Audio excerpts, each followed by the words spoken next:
आता पाहूयात विस्तृत बातमीपत्र। 11वीच्या वर्गात शिकणाऱ्या विराज शिवाजी डकरे वय 17 या विद्यार्थ्याने शुक्रवारी रात्री घरी आत्महत्या केली। त्याने छताच्या लोखंडी हुकला साडीने गळफास घेतला। सकाळच्या सुमारास बडोदा बँकेशेजारी ही घटना घडली। याबाबत डॉक्टर प्रवीण धेंडे यांनी वर्दी दिली। दरम्यान विराजच्या आत्महत्येला जबाबदार असल्याच्या संशयावरून त्याच्या नातेवाईकांनी वाळवा इस्लामपूर रस्त्यावरील एका शिक्षकाच्या घरावर हल्ला केला। खिडक्या फोडल्या, अंगणात उभी केलेली दुचाकी जमावाने फोडली। घटनेचे गांभीर्य ओळखून आष्टा पोलिसांनी शिक्षकाच्या घरासमोर बंदोबस्त तैनात केला। हल्ल्याबाबत पोलिसात रात्री उशिरापर्यंत नोंद नव्हती। अतिशय हुशार असणाऱ्या विराजने 10वीत 89% गुण मिळवले होते। तो वाळव्यातील शाळेत तांत्रिक विभागात शिकत होता। सकाळी नेहमीप्रमाणे शाळेत गेला। सकाळच्या सत्रात शाळा असल्याने 11 वाजता घरी आला। त्यानंतर काही वेळातच घरात दुसऱ्या मजल्यावरील खोलीत छताच्या लोखंडी हुकला साडीने गळफास घेतला।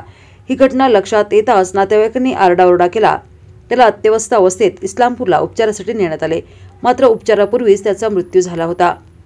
विराजने आत्महत्या केल्याचे समजता शाळेतील सहकारी विद्यार्थ्यांना धक्का बसला।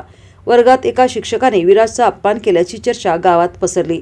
त्यानंतर संतप्त नातेवाईकांनी शिक्षकाच्या घरावर हल्ला केला। बराच वेळ तोडफोड केली। सायंकाळी विराजचा मृतदेह घरी आणण्यात आला। यावेळी मोठी गर्दी झाली होती। विराजच्या पश्चात आई वडील भाऊ असा परिवार आहे।